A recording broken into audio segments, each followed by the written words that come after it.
അമേരിക്കയിലെ ന്യൂ ഓർലൻസിലെ ഭീകരാക്രമണത്തിൽ 15 പേർ കൊല്ലപ്പെട്ട വാർത്തയിലേക്കാണ്. ആൾക്കൂട്ടത്തിനിടയിലേക്ക് പിക്കപ്പ് വാൻ ഇടിച്ചു കയറ്റിയായിരുന്നു ആക്രമണം. ടെക്സസ് സ്വദേശി ഷംസുദ്ദീൻ ജബ്ബാറാണ് അക്രമി. നിരവധി പേർക്ക് പരിക്കേറ്റു. അക്രമം നടത്തിയത് ഇയാൾ തനിച്ചല്ല എന്നുകൂടി FBI പറയുന്നുണ്ട്. അക്രമിയുടെ കാറിൽ നിന്നും IS പതാക കണ്ടെത്തി. ആക്രമണത്തെ അമേരിക്കൻ പ്രസിഡന്റ് ജോ ബൈഡൻ ഉൾപ്പെടെയുള്ളവർ അപലപിക്കുകയും ചെയ്തു. ന്യൂയോർക്കിൽ നിന്ന് ജനം US പ്രതിനിധി രാജീവ് ഭാസ്കർ ചേരുകയാണ് കൂടുതൽ വിവരങ്ങളുമായി. രാജീവ് ഭാസ്കർ, നമസ്തേ. എന്തായാലും ഭീകരാക്രമണം FBI ആദ്യം തന്നെ സ്ഥിരീകരിച്ചു കഴിഞ്ഞിരുന്നു അല്ലേ? തീർച്ചയായിട്ടും പുതുവർഷ പുലരിയെ അമേരിക്ക എതിരേറ്റത് ഈ ഒരു ദുരന്ത വാർത്തയുടെ പശ്ചാത്തലത്തിലാണ്.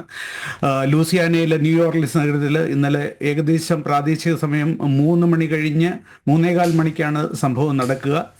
അവിടെ വെളുപ്പിനും 3:15 സമയത്തും പുതുവർഷം ആഘോഷിച്ചുകൊണ്ട് ജനങ്ങളുടെ ഇടയിലേക്ക് ഒരു ട്രക്ക് ഇടിച്ച് കയറിയാണ് ഈ ആക്രമണം ഉണ്ടായത്. അതുപോലെ തന്നെ ഈ ട്രക്ക് ഏകദേശം 15-ലേറെ പേര് മരിച്ചിട്ടുണ്ട് എന്നുള്ളതാണ് ഏറ്റവും അവസാനം വരുന്ന കണക്കുകൾ സൂചിപ്പിക്കുന്നത്. അതുപോലെ തന്നെ 30-ലധികം പേർക്ക് പരിക്കേറ്റിട്ടുണ്ട്. വളരെ ജനങ്ങൾ തിങ്ങി നിറഞ്ഞ ഒരു തെരുവീഥിയിലേക്ക് ഈ ട്രക്ക് ഓടിച്ചു കയറ്റുകയുണ്ട്. അത് പോലീസ് അവിടെ ഉണ്ടാക്കിയ ബാരിക്കേഡുകളൊക്കെ മറികടന്നുകൊണ്ട് ഈ അക്രമി അദ്ദേഹത്തിൻ്റെ വാഹനം ഇടിച്ചു കയറ്റി 15-ലധികം ആൾക്കാരെ കൊലപ്പെടുത്തിയെന്നാണ് ഏറ്റവും അവസാനത്തെ റിപ്പോർട്ടുകളും വീഡിയോ ദൃശ്യങ്ങളും ഒക്കെ സൂചിപ്പിക്കുന്നത്. നമ്മൾ ഇപ്പോൾ അറിയുന്ന ഏറ്റവും പ്രധാനപ്പെട്ട വിവരങ്ങളിലൊന്ന് എന്ന് പറയുന്നത് അമേരിക്കയിൽ തന്നെ ജനിച്ചു വളർന്ന ഷംസുദ്ദീൻ ജബ്ബാർ എന്ന് പറയുന്ന US ആർമിയിൽ തന്നെ ഏകദേശം 10 വർഷത്തിലധികം ജോലിയെടുത്തിരുന്ന ഷംസുദ്ദീനാണ് ISISിൻ്റെ ആശയങ്ങളിൽ പ്രചോദിതനായിട്ട് ഈ ഒരു ആക്രമണത്തിന് മുമ്പിലേക്ക് വന്നത് എന്നാണ് നമ്മൾ അറിയുന്നത്. അതാണ് ഇപ്പോൾ ഏറ്റവും ഒടുവിൽ നമുക്ക് കിട്ടുന്നത്. അതുകൊണ്ട് തന്നെ ഇതൊരു തീവ്രവാദ പശ്ചാത്തലമുള്ള ഒരു കാര്യമായിട്ട് തന്നെയാണ് FBI, ഈ നാഷണൽ ഏജൻസിയായ FBI ആണ് ഇതിൻ്റെ അന്വേഷണം ഏറ്റെടുത്ത് നടത്തിയിരിക്കുന്നത്. ലോക്കൽ പോലീസിൻ്റെ അടുത്ത് നിന്ന് നാഷണൽ ഏജൻസി ഇത് ഏറ്റെടുക്കുകയും അതുപോലെ തന്നെ ഇതിൻ്റെ തീവ്രവാദ പശ്ചാത്തലങ്ങളിൽ ഇദ്ദേഹം മാത്രമല്ല ഇദ്ദേഹത്തിൻ്റെ പുറകിലുള്ള ബാക്കിയുള്ള ശക്തികളെയും കൂടെ പുറത്തേക്ക് കൊണ്ടുവരാനുള്ള അന്വേഷണമാണ് ഇപ്പോൾ നടന്നുകൊണ്ടിരിക്കുന്നത്. രാജീവ്ജി, അതാണ് ഏറ്റവും പ്രധാനം. കാരണം ഇയാൾ ഒറ്റയ്ക്കല്ല ഈ ആക്രമണം നടത്തിയത് എന്ന് പ്രഥമ ദൃഷ്ട്യാ തന്നെ FBI പറയുന്നൊരു സാഹചര്യമുണ്ടല്ലോ. ഈ ട്രക്കിൽ ISന്റെ പതാക കണ്ടെത്തി. താങ്കൾ തന്നെ ഇപ്പോൾ സൂചിപ്പിക്കേണ്ടായ ISന്റെ ആശയങ്ങളിലേക്ക് ആകൃഷ്ടനായി ഇയാൾ പിന്നീട് ഈ പ്രകാരം പരിപാടി ആസൂത്രണം ചെയ്തിരിക്കാം എന്നത്. ഇതിന് പിന്നിലുള്ള മറ്റുള്ളവരെ കണ്ടെത്താനുള്ള ശ്രമങ്ങൾ അതൊരു പക്ഷേ അമേരിക്കയ്ക്ക് പുറത്തേക്ക് കൂടി വ്യാപിക്കാനുള്ള ഒരു സാധ്യത എത്രത്തോളമാണ്?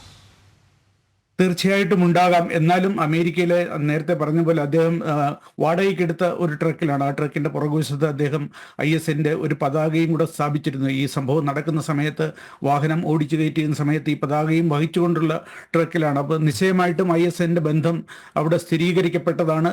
അതിനകത്ത് യാതൊരു സംശയവുമില്ല. അതുകൂടാതെ തന്നെ ഇദ്ദേഹത്തിൻ്റെ പുറകിൽ ഇദ്ദേഹത്തെ US ആർമിയിൽ 10 വർഷത്തിലധികം ജോലി ചെയ്തിരുന്ന ഇദ്ദേഹം ISന്റെ ആശയങ്ങളിലേക്ക് ഒരു സുപ്രഭാതത്തിൽ വന്നു ചേർന്നാണെന്ന് വിചാരിക്കാനും വയ്യ. അതുകൊണ്ട് തന്നെ ഏകദേശം ഒരു വലിയൊരു ഗ്രൂപ്പിൻ്റെ അല്ലെങ്കിൽ ഒരു വലിയൊരു വിഭാഗത്തിൻ്റെ ഒരു കൂട്ടായ പ്രവർത്തനത്തിൻ്റെ ഫലമാണ് ഇത്, അദ്ദേഹം തനിച്ചല്ല എന്ന ഒരു നിഗമനത്തിലേക്കാണ് FBI എത്തുന്നത്. അതുപോലെ തന്നെ IS ഫ്ലാഗ്, അതുപോലെ US ഇന്ന് പ്രസിഡന്റ് ബൈഡൻ തന്നെ ഈ ഒരു സംഭവത്തെക്കുറിച്ച് അപലപിക്കുകയും അമേരിക്കയുടെ ആഭ്യന്തരമായിട്ടുള്ള എല്ലാ കുറ്റകൃത്യങ്ങളും കൈകാര്യം ചെയ്യുന്ന FBI മാറ്റമല്ല CIA, അമേരിക്കയ്ക്ക് പുറത്തുള്ള ഇദ്ദേഹം അഫ്ഗാനിസ്ഥാനിലും കുറച്ച് സമയം ജോലി ചെയ്തിരുന്ന ഒരു ആർമി ഉദ്യോഗസ്ഥനാണ്. അപ്പോൾ ISISന്റെ സിറിയയിലെ പുതിയ സംഭവ വികാസങ്ങൾ, അതുപോലെ തന്നെ ഇദ്ദേഹത്തിൻ്റെ ബാഹ്യ ബന്ധങ്ങൾ, അതുപോലെ തന്നെ ആഭ്യന്തരമായിട്ടുള്ള ISന്റെ എന്തെങ്കിലും സ്ലീപ്പർ ഗ്രൂപ്പുകളുമായിട്ട് ഇദ്ദേഹത്തിന് എന്തെങ്കിലും ബന്ധമുണ്ടോ, ഇങ്ങനെയുള്ള എല്ലാ കാര്യങ്ങളും അന്വേഷണത്തിൻ്റെ പരിധിയിൽ വരികയാണ്. അതുപോലെ കഴിഞ്ഞ ഏകദേശം ഒരു വർഷം എന്നല്ല, കഴിഞ്ഞൊരു 3-4 വർഷത്തിന് മുമ്പായിട്ട് തന്നെ ഏകദേശം ഇങ്ങനെയുള്ള ഒരുപാട് തീവ്രവാദ ആക്രമണങ്ങളെ ചെറുക്കാനായിട്ട് FBIക്ക് കഴിഞ്ഞിരുന്നു. ഒരു വലിയൊരു ഇടവേളയ്ക്ക് ശേഷം പെട്ടെന്ന് ഈ ISIS തീവ്രവാദം പ്രാദേശികമായിട്ട് അമേരിക്കയുടെ ആഭ്യന്തര മേഖലയിൽ ഉണ്ടാക്കുന്ന ഒരു പ്രതികരണം, പ്രത്യേകിച്ച് ട്രംപിൻ്റെ ഭരണം വരാനിരിക്കുന്ന ജനുവരി 20 റിപ്പബ്ലിക്കിലേക്ക് പോകുന്ന ഒരു സമയത്ത് ഇത് എന്തുമാത്രം പ്രത്യാഘാതങ്ങളാണ് ഇവിടെ അമേരിക്കയുടെ രംഗത്തുണ്ടാക്കുന്നതെന്നും കൂടെ നമുക്ക് അത് ആലോചിക്കേണ്ടതുണ്ട്. തീർച്ചയായും അതുതന്നെയാണ് ശ്രീ രാജീവ്.